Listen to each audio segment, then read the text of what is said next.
இந்த வீடியோ பார்க்கறதுக்கு முன்னாடி சப்ஸ்கிரைப் பண்ணுங்க, ஷேர் பண்ணுங்க, லைக் பண்ணுங்க, பக்கத்துல இருக்க பெல் ஐகானையும் கிளிக் பண்ணுங்க. இப்போ நாங்க வீடியோக்குள்ள போலாம். கர்வம் கொண்ட மரம். முன்னொரு காலத்தில் ஒரு வனத்தின் நட்ட நடுவே 2 மரங்கள் வளர்ந்து நின்றன. அதில் ஒன்று அத்திமரம், இன்னொன்று மாமரம். மாமரம் இயற்கையோடு இணைந்து கனிவாகவும் மகிழ்ச்சியாகவும் வாழ்ந்தது. ஒவ்வொரு இலையுதிர் காலத்திலும் பறவைகள் மாமரத்திற்கு வந்து மாம்பழத்தினை சாப்பிட்டன. மரத்தின் கிளைகளில் சிட்டுக்குருவி கூடு கட்டி வாழ்ந்தன. அவைகளுக்காக கானம் பாடின. அந்த வழியே செல்பவர்களுக்கு நிழல் கொடுத்தது. ஆனால் அத்தி மரத்திற்கோ கனிவோ அன்போ எதுவும் இல்லை. அது எப்போதும் தன்னை கவனிப்பதிலே குறியாக இருந்தது. மாமரத்தை விட உயரமாகவும் பசுமையாகவும் இருப்பதாலும் கர்வம் கொண்டு இருந்தது. அதன் மேல் எந்த பறவையும் உட்கார விடாது. ஒரு நாள் அந்த காட்டிற்குள் தேனீக்கள் கூட்டமாக வந்தன. ராணி தேனீக்கு அத்தி மரத்தை பார்த்தவுடனே பிடித்துவிட்டது. வாவ், இந்த மரம் பெரியதாகவும் வலிமையானதாகவும் இருக்கிறது. நாம் வீடு கட்ட வசதியான மரம் இதுதான். நாம் இங்குதான் தேன்கூடு கட்ட போகிறோம். ஹலோ, எஸ்கியூஸ் மீ, யார் உங்களுக்கு அனுமதி கொடுத்தது? பிசி பிசினிக்கிற உங்கள் தேனீக்கள் என்னோட கிளைகள் மீது ஒட்டுறது எனக்கு விருப்பம் இல்லை. நாள் முழுக்க உங்கள் சலசலப்பு வேற இருக்கும். எனக்கு நிறைய வேலை இருக்குது, போங்க. அத்தி, அவங்க தேனீக்கள். இயற்கைக்கு தேனீக்கள் ரொம்ப முக்கியம். அந்த தேனீக்களுக்கு தேன் கூடு கட்ட மரங்கள் ரொம்ப முக்கியம். நாமளே ஒருத்தருக்கு ஒருத்தர் உதவி செய்யலைன்னா இயற்கை எப்படி சமநிலையாகும்? நீயே சொல்லு. என்னவோ ஒன்று, காது அடைக்கிற மாதிரி இருக்கிற உங்கள் ஊதுகுழல் சத்தம் இங்கே வரக்கூடாது. நீ சொல்கிற மாதிரி இயற்கையை பாதுகாக்க என்னோட கிளைகளை கொடுத்து அழகை கெடுத்துக்கிட்டா என்னோட வலிமையை இயற்கை பாதுகாக்குமா? இந்த இயற்கையவே அழகாக்கிறதே நான் தான். ஆமையா, எல்லாரும் ஏன் எனக்கு பாட்டு எடுக்கிறீங்க? உனக்கு இயற்கையை பாதுகாக்கணும்னா நீ உதவி செய். உன் கிளைகளில் அனுமதி கொடு. பெருசாக தேன்கூடு கட்டி உன் இயற்கையை பாதுகாக்கட்டும்.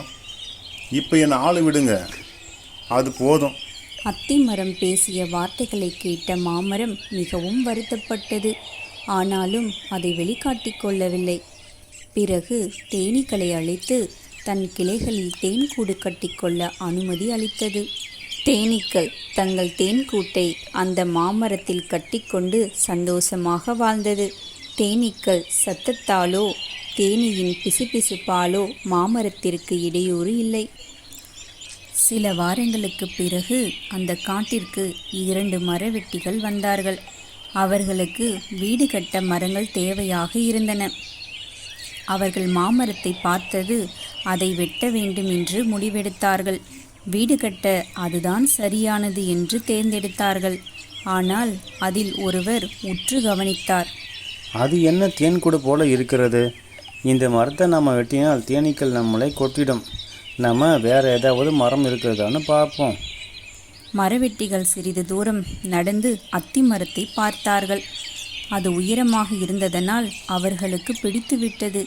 இந்த மரத்தோட அடிப்பகுதியில் இருந்து வெட்டலாம் என்று முடிவெடுத்தார்கள். இதை கவனித்த மாமரம் உடனே தேனீக்களை அழைத்தது. என்னங்க மாமரம், என்ன ஆச்சு? அத்தி ஆபத்தில் இருக்கிறது. அதை நாம் காப்பாற்றியாக வேண்டும். இல்லை, வேண்டாம். அவன் ஒரு சுயநலவாதிதானே. இந்த காட்டில் அவன் அனைவரிடமும் தகராறு செய்வான். நாம் எதுக்கு அவனுக்கு உதவி செய்யணும்? அவனை மாதிரியே நாமளும் இருக்கக்கூடாதுன்னு தான் இப்போ நான் உங்ககிட்ட உதவி கேட்குறேன். மாமரம் சொல்வது சரிதான். அத்திக்கு உதவி ஆகணும். வாங்க தேனீக்களா, வெளியே வாங்க. அத்தி மரத்திற்கு நம்ம உதவி தேவை. நாம் இந்த காட்டை விட்டு போயாகணும். தேனீக்கள் நம்மளை கொட்ட ஆரம்பிச்சிடும். நமக்கு அப்புறம் பயங்கரமாக வலிக்கும். உனக்கு மட்டும்தான் எதுவும் கேட்கலையா? எனக்கும் தான் ஒன்றுமே கேட்கல. முதல்ல இங்கிருந்து போவோம். மரவெட்டிகள் போன பிறகுதான் இவ்வளவு நாளாக நடந்து கொண்டதை நினைத்து வருத்தப்பட்டது. அத்திமரம் வெட்கப்பட்டது. தயவு செய்து என்னை நீங்கள் மன்னித்து விடுங்கள். நான் உங்களை எவ்வளவோ அவமானப்படுத்தியும் நீங்கள் எனக்கு உதவி செய்தீர்கள். எங்களுக்கு நன்றி சொல்ல வேண்டாம் அத்தி. மாமரத்திற்கு சொல்லு. நீ மாமரத்தோடு பேசினது கூட இல்லை.